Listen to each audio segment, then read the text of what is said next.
Hi, my name is Danielle Shrimp. I am a 7th semester nursing student. Today is February 12th around 1 p.m. and today I will be performing how to suction and trach and also trach care. So before going into my patient's room, I would assess their respiratory rate, so like their depth, rhythm, lung sounds, also their heart rate, and if any sputum has been around the trach, what color and how much, and also their incision site from where the trach was placed. So after that, I would go get my supplies. I have a pair of sterile gloves just in case I break mine. I have hand hygiene, normal saline, my suction kit, my trach care kit, and also a towel.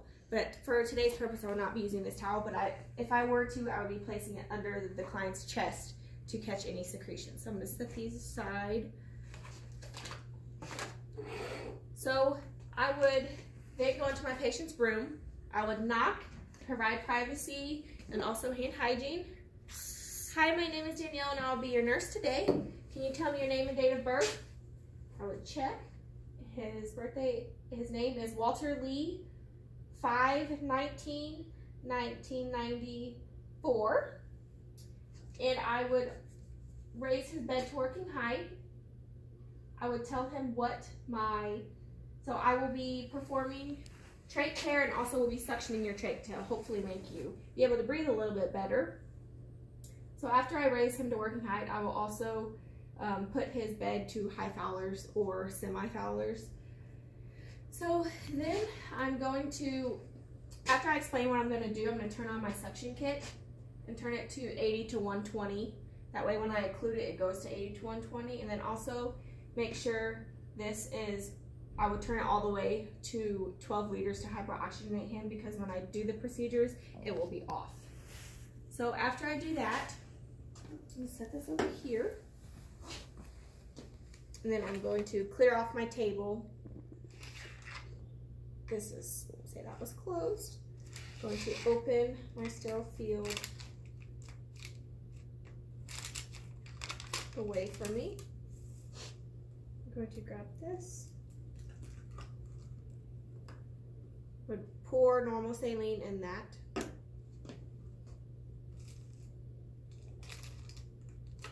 Throw that away.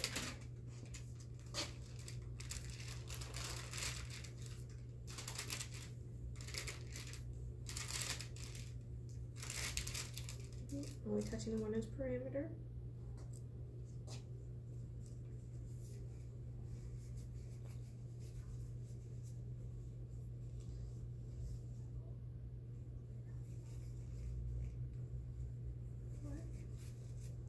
I have sterile gloves. Pick this up. I'm going to wrap this in my hand.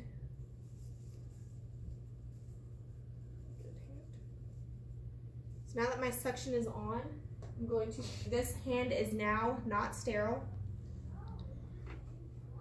I will attach it to my suctioning kit, and then I'm going to check to see if my suction works. So and it is working. I'm gonna wrap this back up. I will take this off since this is my non-dominant hand.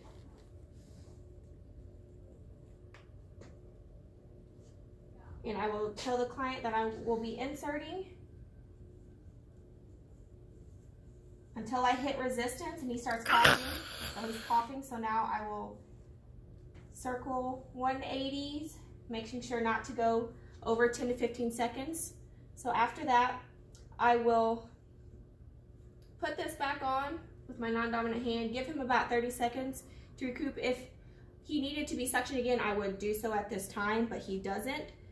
So I'm going to unplug this, take this off with my non-sterile hand, wrap it up, throw that away. Also throw these away. Oops, that didn't make the trash can. I will get that later. So now it is time to perform trach care. I'd also probably clean my table off again. So now that I've done that, I will perform hand hygiene.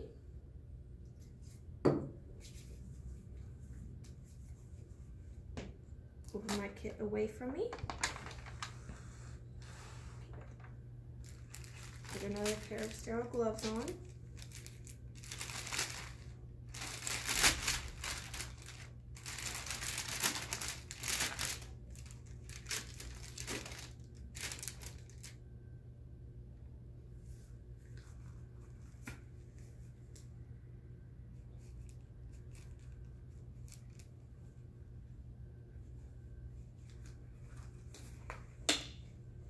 Now that I got my sterile gloves on, I will pick it up in the middle, making sure not to, that really did go in the trash can. I'll get that later too. Okay, so now I'm gonna move this here, placing shiny side down. I'm gonna turn this. And then I'm going to put all of my, there's my white sponge. Making sure not to go around the 1-inch parameter.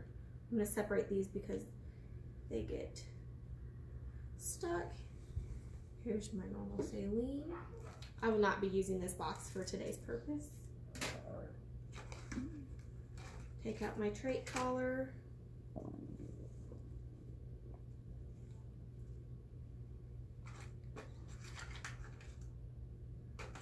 My Q-tips. And now I will also, so I will pour half of this container into the big slot, and then whatever is left, half and half will go in the tube. I'm gonna set that there. Now I have my chlorhexidine, hydrogen peroxide, my bad. And I will pour it into one of these containers.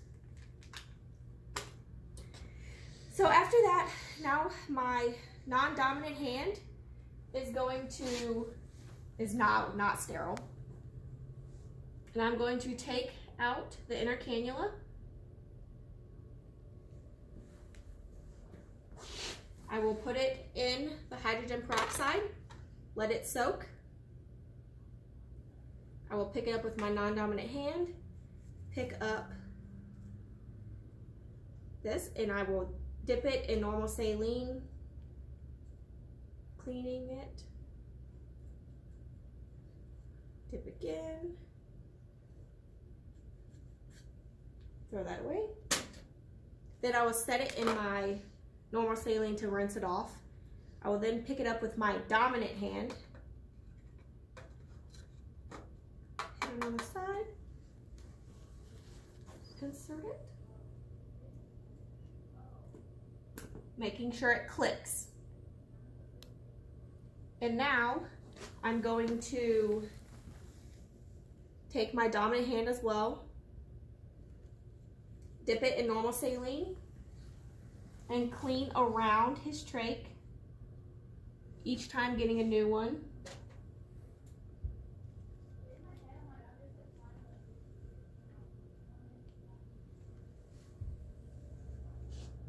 And if there's any crusties, then I could use the hydrogen peroxide to get the crusties, but he does not have any. So I will then take another one and just dry off the skin to make sure I don't, well, wet skin can cause impaired skin integrity, so I'm gonna dry it off. And now it is time to do the trach collar. I'm gonna take his trach collar. Typically I would have somebody helping me, but for today's purpose, I do not.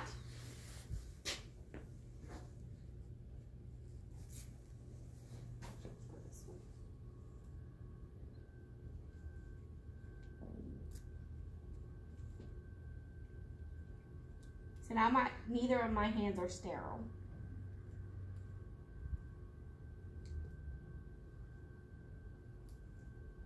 Be pulling it through. Since I don't have anybody's help today, I will put both sides on before taking the old collar off.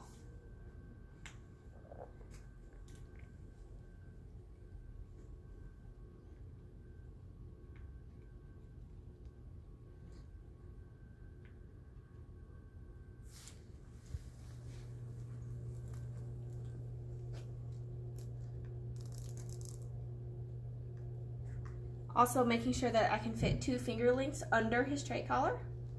So now that I've done that, I'm going to take the old one off.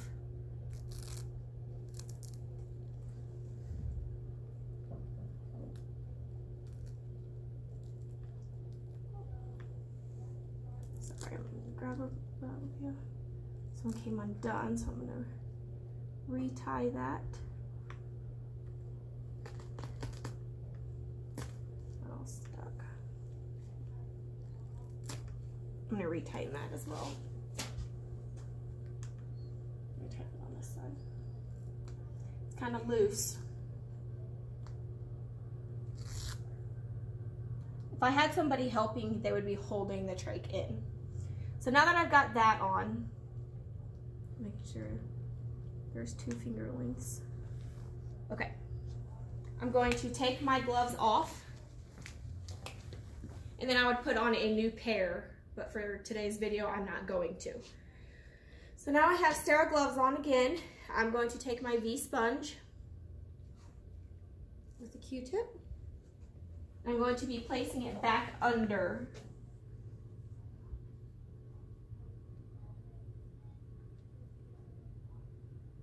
This one's going to be non-sterile.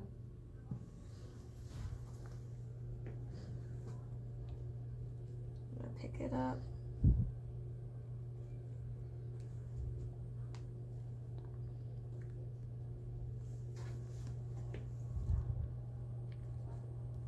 Maybe. This technique is as sterile as possible.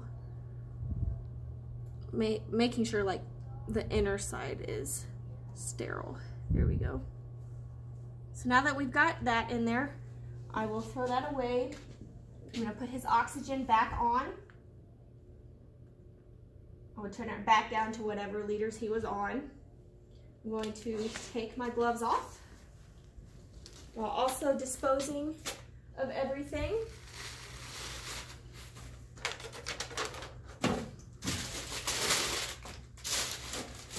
And after that, I would raise his bed back down, putting him in, making sure he has his call light in reach. And then I would ask if he needs anything else, and then I would go document any relevant data. So if I had any sputum come out, what it looked like, how much, also how the client took the procedure, and any other relevant data. So that is my video. Thank you.